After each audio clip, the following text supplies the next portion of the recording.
Hi everyone, I'm Caroline Stevens and this is another episode of Let's Talk.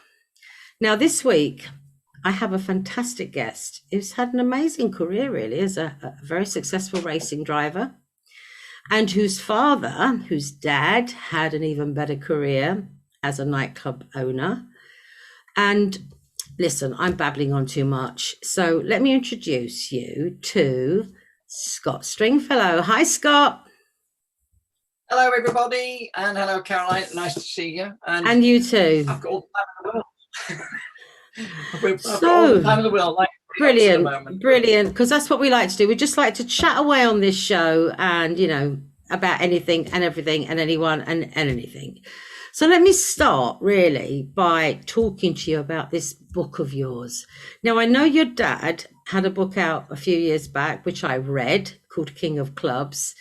And you've now brought out a book called My Dad Was the King of Clubs, which is very interesting. Great title. Tell me about it. What made you want to write a book? It's a bit of a strange one, well, a bit tricky as well, because when you get into reading the book, and I hope many people do after watching this, is that the first chapter is very hard because it's all about the hospital, and that's kind of where it kind of starts. When we found out Dad was terminal, it was really a shock to everybody, including himself.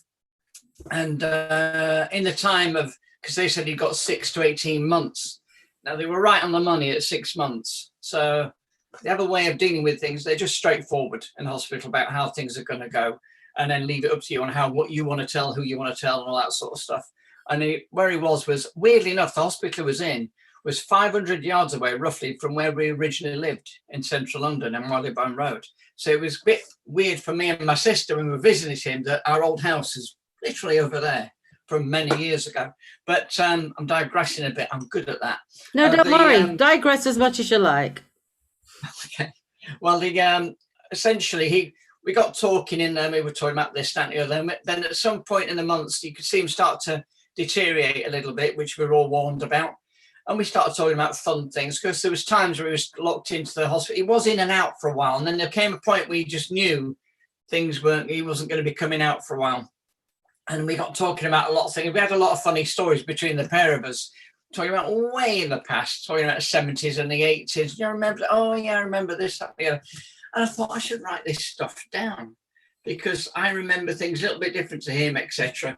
And he does this likewise, because it's from each other's perspective. So I started writing some bits down. And as it got steadily worse, I put it all on one side. And then when it got really bad, I wasn't doing any writing at all. I was working at the club as well, and coming in, I was splitting my time between being with Dad and being at the club. And then we went through a stage where the last 3 months, he was never on his own, because he had his wife, Bella, or my sister Karen, or me were with him, and we were doing stayovers. And that got really quite poignant for me at some point, because I'd be there with my phone with the music on, and on a Saturday night we kind of got into, I'd be staying with him overnight, and we're in the hospital, and I put music on for him, all the stuff he likes, the Beatles, Rolling Stones, anything from the 60s, and he's playing along and he's loving it. He says, turn it up. I said, Dad, we're in a hospital. He said, but we need proper speakers. He said, we're in a hospital. We can't really do that. And I felt sorry for him, because I know his hearing was struggling. His hearing was bad anyway. I'm deaf in this ear. He's deaf. He was deaf in the other one. So I always stood on his right. Good story about that, actually, about him and his hearing. But he's... Which I'm sure is it in the book? Yes, it's in the book, right. Definitely. About the hearing. It's one of those things that's quite funny. But I will tell that story about him and his hearing, because it has a bit of a good social connotation about it. But there's a few things happen with all that. But anyway, his hearing got worse, so he couldn't hear clearly the sounds. And also he used to and he really, really worked with his ears when he went into a club. When he walked in the club, he always knew when things were at the wrong sound, loud brightness was wrong. He would sort everything out as he walked in. It was like breathing for him, walking in a club, and he'd put it all right, and he'd be happy, and the night would go on. But there we are doing all this, and his hearing's getting worse. I'm playing this music, so and it was quite difficult, because I really wished I could have put some speakers in there and made it better for him, but there's only so much you can do. So there's a lot of songs I've got clearly throughout life, as well as this hospital time, that remind me of Dad towards the end, which is a bit hard work sometimes. But to the point, I've now got a playlist on my phone that's just Dad songs that you do. You know, we all do it, but yeah, we do. But, and then when he did pass away, which was a horrendous time, and that is in the book. So it is a hard read. The first chapter is a really hard read. I've had lots of friends who have read it, and they said they found that really tricky. And I have to say, when I was before I sent it off to a proper proofreader, when I was going through everything, twice I went through it. The third time I was skipping chapter 1 because I couldn't do it myself, because it was like bringing everything back to yeah, it's far too emotional, I guess. Yeah, it was. But then after that, it gets very lighter, because I start from my earliest memories of a child from way back when I was in Sheffield. I can remember things from when I was about 3 years old, which I've found from other people is a bit strange. But I've discovered that my memory for the past is extremely good. Can't tell you what I did last week, but 1970s and 80s, it's all there. So what was it like? Sorry, interrupting. What was it like? You remember it obviously quite clearly, as you've just stated. What was it like living in Sheffield, growing up as a small child with your dad? Well, I don't remember too much about Sheffield itself. We lived in a small 2 up, 2 down in Sheffield. I've since visited it twice, and it's really knackered and run down, and a real shame, to be honest.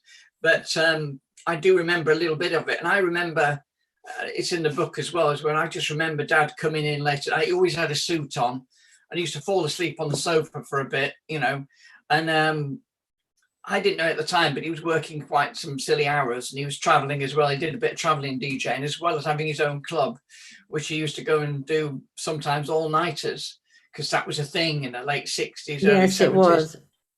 And more or less, I didn't see a lot of my dad. I saw obviously a lot more of my mum. But when I saw Dad, my earliest memories of Sheffield going to a club, though, I think it was when he had the Penthouse. So it was after the Mojo.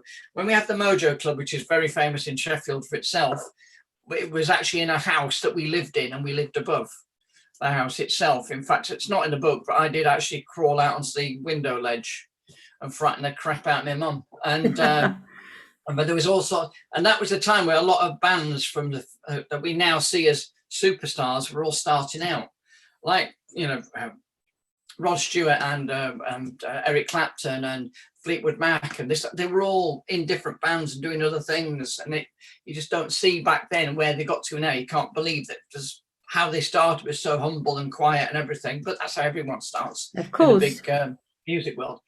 But I remember him taking me to a club, and it was one where we go up these a fire escape. The Penthouse was literally a penthouse in a building. You went up a fire escape all the way up, and it was a long way up, and it was just a room with music and a bar at the other end, or a chip stand or something. And I remember trying Guinness for the first time, and I was about 3 or 4 years old, because I wanted to try it, and it was bloody awful. But also, I remember going up the stairs with my dad, and this is like the real earliest memory. There's a guy walking with a big box, and it had shapes on them, buttons on it, and I'm like, "What's that?" He says, "It's an amplifier." I went, "Oh," and being a kid's memory, I'm thinking, fire comes out of the box. I'm only a child. And I still have this abiding memory that an amplifier meant it did fire. Something with fire. Basic language of my time at the time, I suppose. Fantastic. But it must have been great. I mean, when you was a teenager, I remember when I was a teenager, in that time, the clubs, the discos, and they were fantastic, and the music was fantastic. So when you was a teenager, your dad had clubs by then, obviously. It must have been great going to all these clubs, seeing live bands, and such great live bands. Well, there's a few things I went to see. Because from Sheffield, we went to Leeds, and we had Cinderella Rockefellers, which was a twin nights, but together. He built one first, and the other one got built alongside, and he called it Europe's Leeds super scene on the front of the whole club building. There's some pictures somewhere of it. And I remember us going to, and I love Leeds because Leeds was where I was really more aware of a lot more things. And it was quite strange not at all to me, about Dad and the clubs and stuff. It was just normal life. My dad worked nights and did clubs, and for a while I thought he was a singer or something. And then I, eventually kind of got into the knowing about the clubs, and we used to go to the club during the day. Sometimes I get pictures from school, we'd go visit, see Dad, and then we'd go into the Merrion Centre in Leeds, and he'd go pick some records, and we'd go back to the club. He'd be trying them out, and I'd be playing about on the dance floor. And that was when I was really young. But when I got to my teens, we were we were living in Manchester, and we had the Millionaire Club.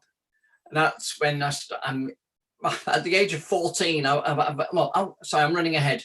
In Leeds, I did go and see a band on at the Rockefellers, but not the band you think, not like a big time band. This was the Grumbleweeds. If you remember, wow, they were brilliant. They were brilliant. Yeah, and I was there, sat in a chair in a bucket seat, not too dissimilar to this. This is the last chair from that's the last chair from Angels Club in London. Wow.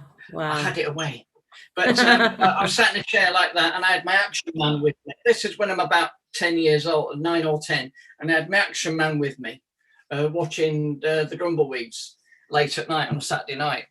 Which, you don't get a lot of kids out at 9 years old. No, you don't. But only if your dad's the owner of the nightclub. Silverstool Media Pr. We are an online social media PR company. We have over 20 years experience in this field, offering you the maximum exposure that you could possibly get on all the online social media platforms, including our very own TV show, Let's Talk.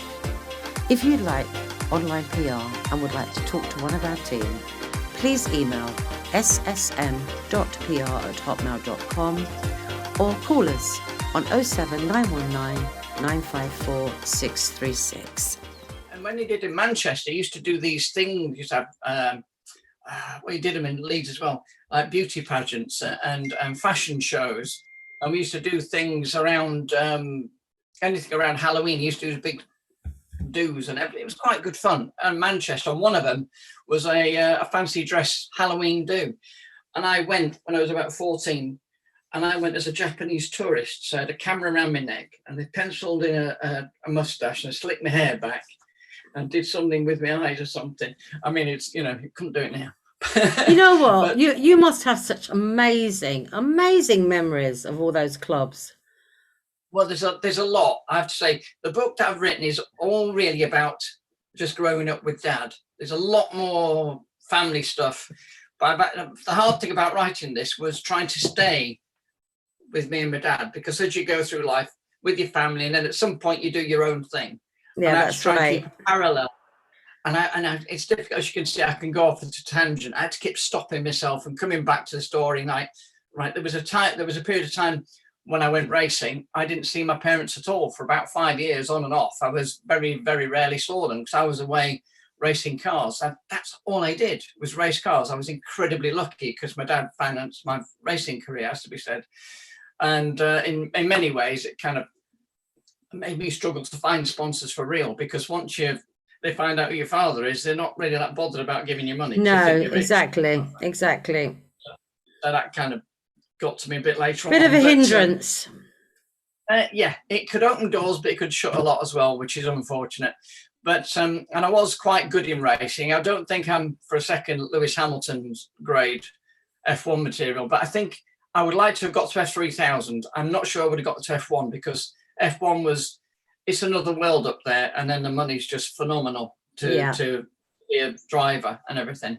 But I would like to have got a bit further than I did, which was British Formula 3, which I enjoyed enormously. But at least you got a chance to do it. I did, and Dad used to come to some of the races, but he was a little bit of a fish out of water when he came. He used to be, because he'd come in his long black leather jacket and a baseball cap and looking all smart and real nightclub pizzazz. Real showbiz. Yeah, that's it, real showman. And he'd come on the grid, okay, Scotty. And I can see it now, around with the mechanics. And he seemed a little bit lost. And I think it's because it's such an expanse. You're on the grid. There's all these people there. Nobody's come to see him. they've come to see the racing. And it was quite funny that sometimes it looks a little bit uncomfortable. But once he went back to the hospitality suite, he was king of his little castle. He was happy. He came into his own there. He did. And he was very supportive of my racing, but I wouldn't say he ever became knowledgeable, but he became the perfect racing father because he didn't get too involved. He didn't profess to know about racing. So I never got overbearing father at all, or pushing it around with the team manager or anything. They loved him being there because he never got in the way. He just did what he did, said what he had, and then stayed out the way and left us to it, which was perfect, to be honest. Yeah, I mean, that's great. I remember your dad. I think I've told you on the phone that I worked for him many moons ago in Stringfellow, singing upstairs. As you walked in, there was a few steps up and there was a piano on the left. But I always remember your dad as the perfect host. He lived it, didn't he? He just lived what he did. And he was so good at it. He was so, the stuff, the way he spoke, he was great at PR. He was great at PR. I'll tell you, the thing about Dad, even when he was in Mallorca, let's say, it was about nightlife to him. And he used to like going out. And like you say, the clubs for sure, he'd spend forever getting ready. He was worse than any lady I've ever met or known, and about getting himself together. He'd play with his hair and everything, get the suit on, and he'd look the part, go out there in his car, go to work, and he'd be there. And he's, like you say, as soon as he walk in, this was his life, and he knew lots of people, got to know lots of extremely well-known people, and also just regular people just thought he was great to be with, and he had stones on his table, and had other people joining him, and it was great to be around. Honestly, it was fantastic to sit with him when there's people that I kind of went, oh shit, I know that one, I know who that is. And one particular night, me and my then girlfriend went to see Fleetwood Mac in concert. My mother had organised this. She'd met them on an aeroplane and she got involved and invited them to the club. My mum was great at PR, by the way, and she and then I didn't know they were going to come or anything, but we went to the concert, we went back to the club, we sat at the table, and it was the weirdest night. We had Mick Fleetwood and Eric Clapton came in and sat with us. I'm not name dropping here. This is what happened. And me and my girlfriend at the time was absolutely stunned. She's there drinking brandy, talking to Eric Clapton. It kind of blew her away. And he was a really nice guy to talk to. And Mick Fleetwood was just... Yeah, I know. Really, he's like a giant. He is. It's unbelievable. You see him on the stage and you can see he's quite lanky, but when you're there next to him, it's like, oh my God. But he was a really nice guy as well. Mick Fleetwood lives in Hawaii now. I've read his book, and he was in, it's a little island off Maui. Yeah. Is it Maui? Yeah, he's got like his own island, and I mean, the house is not huge. It's a smallish house, but the land, it's unbelievable. It's unbelievable. But what a talent! What a great band they were, Fleetwood Mac. I'm big into reading autobiographies, let alone writing one. I've loved reading them, and I've read the Eric Clapton one, and the Mick Fleetwood one called Play is extremely good, and he talks about Maui and stuff. All this, I mean, Fleetwood Mac, their whole life was on a plane, but he's got a 1930s car, a little Austin A something or other, that he used to have when he first, and then he bought it back years later, and it lives in Maui with him, and he just unbelievable. Silverstool Media PR. We are specialists in online PR for artists, for your music, for businesses, for your product. If you would like to talk to us about any of these things, please contact Silverstool Media. You can email ssm.pr@hotmail.com or call us on 07919 954 636. So let me ask you then, on a personal level, we've heard about the clubs and stuff. What sort of dad was Peter Stringfellow? Well, actually, he could be two people, because at the club, like you say, he's got a certain way, great with people, very affluent and very giving and very generous with his time and everything. As a dad, out of it, he was a different person, but not in a bad way. He was just, you could see the difference. He'd just relax. When we went back to Mallorca, when he had his house in Mallorca, I loved going there because that's when he would really relax. And if anything, he doesn't have any hobbies. He wasn't into football. He quite liked the World Cup. Me and him used to watch it together. He wasn't into exactly any football team in particular. He just, if some footballers were in his club that night, hey, he was their fan for the night, oh, Aston Villa, yeah, brilliant, I don't care. But, he wasn't that bothered about football, really, or any sport. He never played anything, didn't play golf. The club was everything, absolutely everything in his life. But you get him to Mallorca, and for a while, he played with boats, and I'm telling you, he's brilliant. In a boat, he could drive a boat better than he could drive a car. And I nearly said race car, mainly because I instructed him twice at 2 different circuits, and he was a nightmare. But in a boat, he was something else. He just knew exactly where it was going. He could park it in a running river. I stunned him. Maybe because in the situation that he was in, it was the surroundings were so calm that it made him calm and relaxed. And when you're calm and relaxed, you can think better. Yeah, there is that, but there's also another side to it. When he was 17, he was in the Merchant Navy. So yes, he loved the ships and everything. He's always had a thing about boats and trains and this, that, and the other, all from that era. He was born in 1940. So in the 50s, he was in thick of all the things of changing, where, Great Britain was coming back to life after the war. And then there was all sorts going on. And obviously into the 60s, when the music exploded, when he kind of went with it. But it was, it's just the boat thing. It just amazed me how good he was. And I did say, why can't you do, when we were doing on the tracks? Oh, Scotty, it's just, I just feel more at ease at this. And that is actually what it was. He did feel more at ease. Mind you, he's a bit of a hard captain as well. When you're parking up, it's like, Scotty, get that, get this, get that. And whoever he's seeing at the time, Bella, get that rope, get over there. He's really quite pushy. And he's like, oh, thank God we parked, so you can chill out now. But so would you say you had a good relationship with your dad?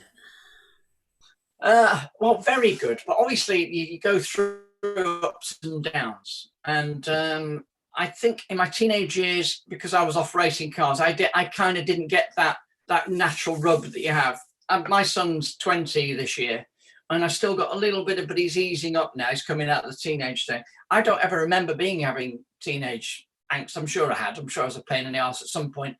But I always seemed to get on well with Dad. But he kept his club life separate from his family life to a degree. And when you're in the club, like I say, the barriers, the rules changed. He was very different, very on point of everything. He was the centre of everything. And then you get him away in a car. If I drove him somewhere, he just could see, be playing with his phone a bit, and then he'd just chill out. And we'd talk. And it's difficult to talk about some things other than clubs. He always found it difficult to. Yeah. I couldn't have a conversation about motor racing with him. It wasn't him. But he could be so easygoing, even more so away from the clubs. But when you're in it, like you see, he has a certain rapport with people. He did. It was magical. It was magical. I remember, not only just working there, I also remember just as going there as just like a regular punter. And he shone, basically. It was like he had some sort of aura around him.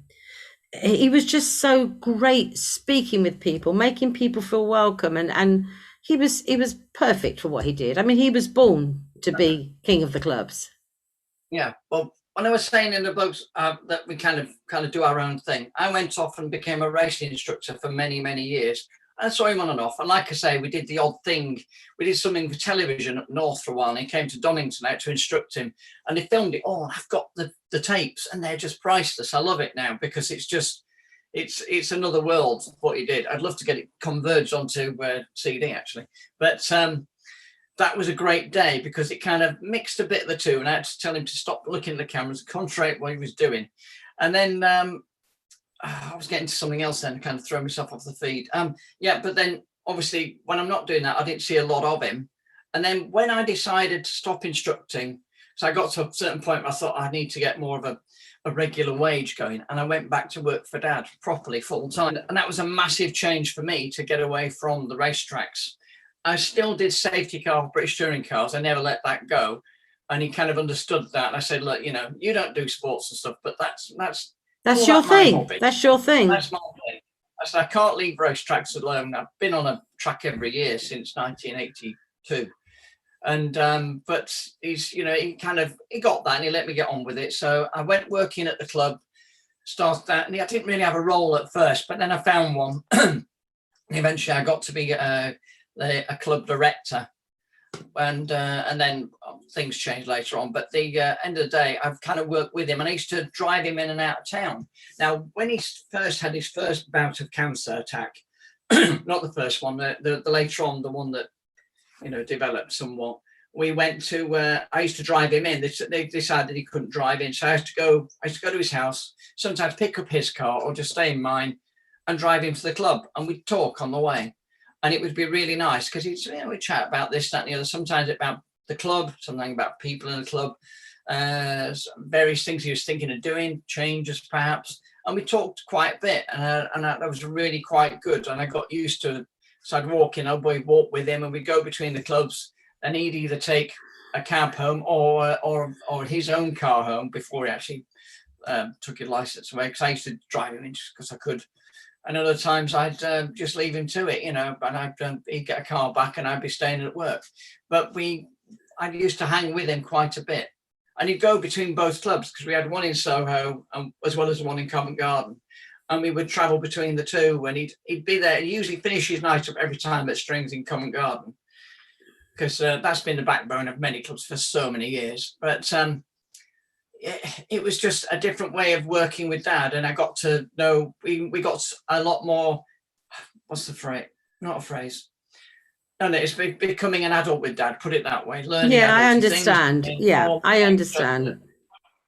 Yeah, so and I kind of learned a new dynamic with him, and so when things to do with the cancer thing came along, that was like the biggest shock in the world. And well, not too fine a point on it. It was just a nightmare when it all really got worse, because we thought he was going to come back again. We were told not to tell anybody, blah, blah, blah. There's a lot of people at the club that didn't know how bad he was in the early stages of 2018, because they didn't want them all to know. And then when it all kind of broke, there was kind of the penny dropping of why I wasn't around so much. And also how big, it was a massive shock to everybody that worked there, more to them than it was to us, because we'd seen it coming. And it was awful. It really was. The hardest thing about that, I think, personally for me, is on the day we'd got a press release ready and we let it go at 6 a.m. And 3 minutes past 6, I got my first text. Sorry to hear about your dad. I thought, 3 minutes? Yeah, and that's the technology today. To think my dad started out in the 60s where everything was done by phone or going on a train, this, that, and the other. Suddenly communications, that. And Dad kind of got that along the way as he got on, because he was very shrewd at seeing things coming. But it just kind of hit me just then, just how far things had come. And then suddenly it's on Sky News. Yeah, well, they say bad news travels fast, don't they? But that was really fast. It was very fast. And when it was on Sky News and all the tributes coming in, I got to a point where I couldn't do it anymore. I didn't want to share my grief with the world. I wasn't able to share it with the world. So I kind of we all did our own thing, and I went away into Regent's Park, and I sat on a bench, and it was a really nice day. And I've driven down because I knew it was coming. We all knew when it was about to happen. So I kind of sat there, and I thought, I'm glad I came in the car, because I didn't really want to be sat in a train with other people with it all going on. And it kind of, and I think it was then I kind of thought, you know, I'm going to have to keep writing this stuff because I'm going to need it. And I kind of didn't get started going at first. 2 months later, it was all getting very much. I hadn't been in the club for a little while. I started going back in. It got really hard. And I started seeing, and it wasn't until the January, I started seeing counselling. I went to bereavement counselling. Best thing I ever did, because I didn't realise how hard I took it. And it was, I have to say, if anyone out there is watching now and you've gone through something, you don't know what to do, go to bereavement counselling. It'll help enormously.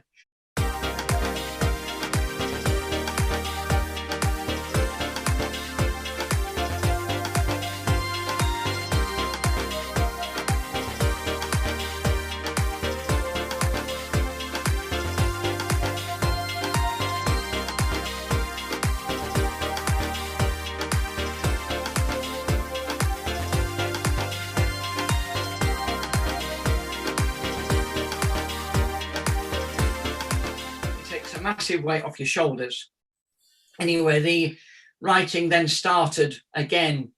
I think it was after Christmas, because I'm telling you, the anniversary is the worst thing. The first anniversary. Yes, I know. Yeah, Christmas, New Year, and then my birthday in January was horrendous. And for a long time at the club, when I did go back after Dad, I couldn't be in the centre of the club at 4:01 in the morning, because that's the time where we lost him. And I had a massive problem about that for so long. And then the 7th of every month, because it was the 7th of June we lost him, I started not going into the club on the 7th of June, on the 7th, you know. But I eventually got out of all that, because it just took time to kind of put it all to bed. Now I don't have a problem with any of that. I stopped a while ago. But the whole thing was just a nightmare. And then the main shareholder sold his shares middle of last year to somebody else just before Corona started. And I'm not even going to go into that one. But I found when it all changed and then Corona came along and we're not going anywhere, it was then I started the seeds of thinking, I can't be involved anymore, because and the guy made changes in the club. And when we were allowed to go out a little bit again, I went to the club a couple of times, and it was really hard, because it took out what my dad was. Fine, you know, this is somebody else's vision now. So basically, it didn't feel like your dad's club anymore. That's it. And it's took me a long time to work it out. And it wasn't until the beginning of this year. It's not massive common knowledge right now, actually. But, you know, I'm leaving the club, and I'm quite happy about doing it, because that time was with Dad. I can't continue with the club as it is now, because it changed, and it's fine, and it belongs to somebody else. That's his vision now. And now it's just a name. And a little bit of me is sad that 50 years of my dad's life has kind of been passed over to somebody else. I didn't do it. I can't go deeply into it, but at the end of the day, it's time to move on. But I've got, like I said, massive memories, and most of them are in there. I have to say there's quite a few that have come to my head since I wrote that I could have put in. I think, well, maybe there'll be a volume 2. No, I don't think of volume 2 of that. I'm actually in the middle of, I like the writing. I enjoyed writing it. And when you do get a chance to read it, you'll see I've had people tell me it's like me talking, which if you don't mean, you won't get that straight away. But apparently my writing style is very narrative and flows, and I had to put everything in the right order. It took me ages to do it. But I'm also writing my own racing career, which is going to be a book basically about when you don't make it to F1, this is what happens. and that's going to have a lot of racing stories. And I know that I've got a small bunch of people like that. Motor racing people might like it. I mean, they've obviously bought into Damon Hill's books and Johnny Herbert's and stuff, which I used to race with in my early days, and they're friends to this day. Well, Johnny is mainly anyway. But so I've written, I'm halfway through, nearly getting to the end of that one. I'm also writing some stories, nowhere near connected with clubs or motor racing, just the one about a detective thing. And I'm also thinking of doing children's stories, because I used to make up stories for my kids at bedtime. So I got sick of reading the same sodding stories over and over again. I decided to make them up about our cats and it's that we had, and they loved them. That's brilliant. That's brilliant. So I've got plans, and I'm going back into the instructing world that I used to do, which I did a little bit last year, because when we closed, there was a lot of doing nothing but for the nighttime stuff, but there was still stuff going on daytime. And over at Thruxton, where I used to work, I worked there for about 12 years in the past, solidly, until I kind of finished in 2009 after me instructing. I used to work all over the place, actually. But I went back and did some work for them last year. And it was great, because it was, and they brought out some of the old guys I used to work with. And it was wonderful. It was like going back to school. You know, you were there with your old mates and you had a laugh. Brilliant. Brilliant. I wondered whether I'd still remember what to do instructing wise, but it just came back very easily. Yeah, a bit like riding a bike. They say once you're riding a bike, that's it. That's it. Exactly that. So can we just, sorry, interrupt you. I just want to talk to you a bit more about the book, obviously. Sorry, yes, like I said, I can go off at a tangent. Don't worry. You know, I love it when my guests just speak. The show's called Let's Talk, and basically I let you talk. That's what it's about, letting you speak and letting you get things off your chest. But I do want, for the purpose of everybody that's watching, I want them to know where they can buy this book. That's a good point. Well, actually, I've kind of pointed many people at Amazon. Not everybody's keen on dealing with Amazon for various reasons, but there are more than just Amazon in the world. If you've got a bookshop you're in touch with, get them to get it in. There's also you can get it direct from our publishers, which is Unbound Publishing. They're based in America, but that's where they're all coming from. And basically, that'd be the best route to take if you can. So I think it's unbound.com. Yeah. Unbound Publishing. Don't worry, I'll check out all the links and I will put them, you know, across the bottom for everybody to see. Yeah. Well, it's Unbound Publishing, yes. Oh yeah, you do that. Yeah, I will. So everybody, you know, this is obviously a fantastic book to read. I mean, if you're a fan of nightclubs, if you love that sort of life, then this is an interesting read. And even if you're not, you know, and you're just a son who's lost a father and you want to read about, you know, father and son relationships, I'm told by your publishers that this is a brilliant book, although I haven't read it myself yet, but I will be reading it soon. Okay, So, well, okay, because it's, you know, it's a lot of everything in there, and basically Yeah. it's just a life in a day. I should have actually bought it by now, but because obviously knowing your dad as well and working for him at one time. So yeah, that's naughty of me, and I will actually get a copy and read it. It'd be good to read about him. He was a lovely man. He really, really was. And let's just talk about now how this year's been, you know, these past sort of 13 months with the lockdown pandemic. I mean, it's been really strange, hasn't it? This world we've been living in. I mean, other than the small couple of days instructing for 5 days only, and then very few nights where we were working, but I wasn't actually going into work. So he cut down people because he knew it was going to be, you know, costly in many ways. I found that, I don't know about anybody else, but if this is what retirement is like, I'm not really keen on it. Yeah. I've not done a great deal. There's a few things I do. I've been writing on the computer, doing my next books that I want to hopefully get out. And that's been great because it makes my mind get more involved. Yeah, it keeps you mentally active. Yeah, but at the end of the day, you're not allowed to go anywhere unless you're, you know, exercising or going shopping. And that's exactly what I've been doing. I've been going to the shops, and I hate going to the shops because you have to put the mask on, and you see the odd one that don't wear the mask. And it's obviously to do with the grand social scale of it. It makes me feel intensely uncomfortable when someone's around and not wearing a mask. And I understand that some people wear a thing that says they can't wear them. My personal thing is, I think that's bull. But, you know, I'm not going to go into that because people get upset about it. Some people have a problem with it. But the world's not going to get any better if you don't try and take some kind of measures. Exactly.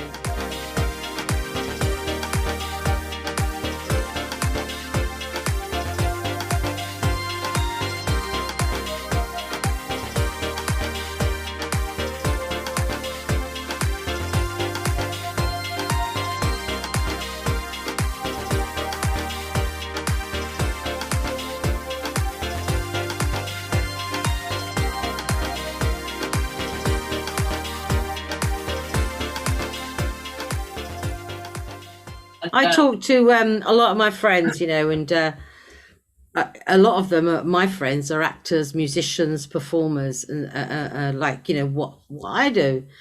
And they've never in their life have they suffered so much depression and anxiety over the last 12, 13 months. I mean, some of them, I mean, I can't believe it. I mean, I speak to some of them who are the most funny, positive people I've ever known. And yet these last 13 months, they've just turned into this, you know, gone within themselves, and they're suffering with depression, anxiety, stress. I mean, it's crazy. It's crazy. Well, and I mean, we all know what causes it, and it's the root causes are obviously suddenly you're not doing what you normally do, and then it's isolation from people that you normally see, or even in some cases some family because they're elsewhere, which in normal cases won't be a big deal because, you know, you could either get on a plane or you go and visit them when you can, and now you can't at will. And I think also there's the fact that, well, it's just a bit depressing on your own trying to find things to do. And on top of that, it's just hard sometimes mentally to deal with stuff, especially when you have a reduced income, because when money starts making its presence felt, or the lack of it, that can give you a lot of problems too. And you've got to be fairly strong to think, this is not going to last forever. I've just got to cut back on a lot of things, and I've got to work it out as I go along. There are other people, there are like banks and stuff, are trying to make it as easy as possible.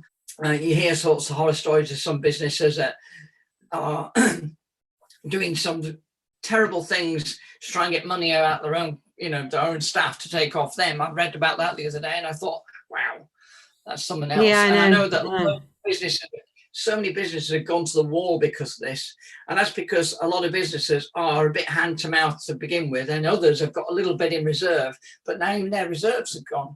And I do fear for the club's life, to be honest, because that could happen to them if we have another big lockdown. I don't know what it's going to do. Well, I do. I mean, a lot of businesses suffered. Every business has suffered, but I think that the entertainment and hospitality business has probably suffered the worst. Yeah, they have, especially when you think of the theatres. In the days when we were able to go into London, I drove in. It was a ghost town then.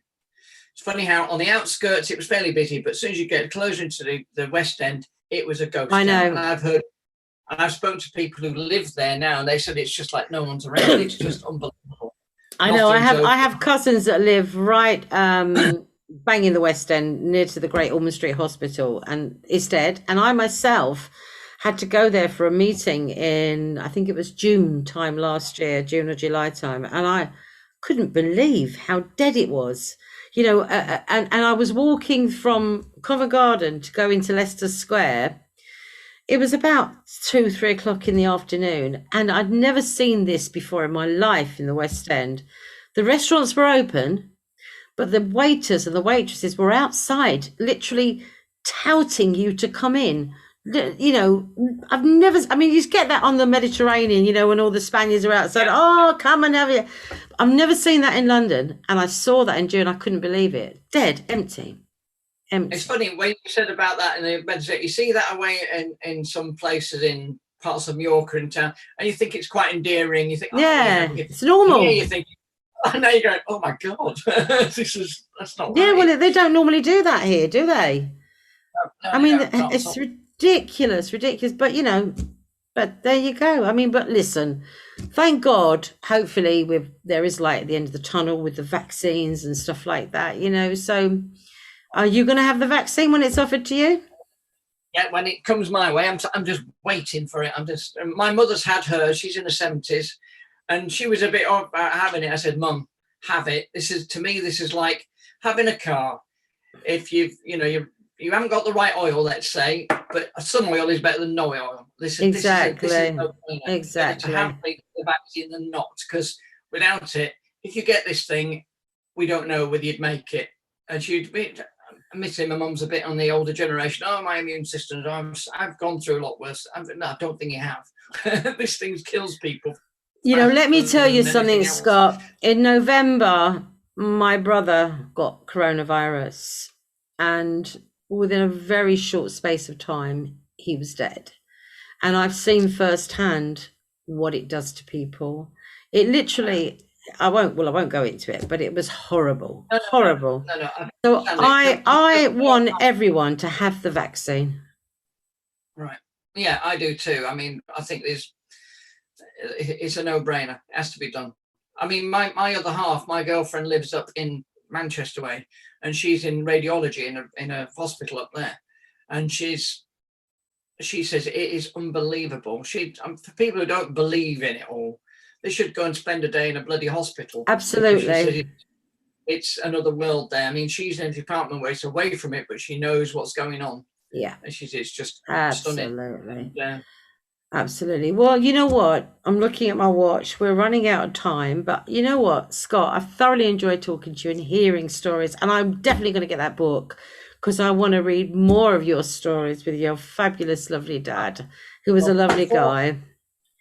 There you go. Look. There you go. This one's mine. Yeah. Well, that one I've read. I think that was the original King of Clubs, wasn't it? Yeah, that one I've read.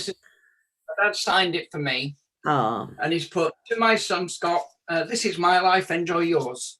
Oh, how lovely. How wonderful.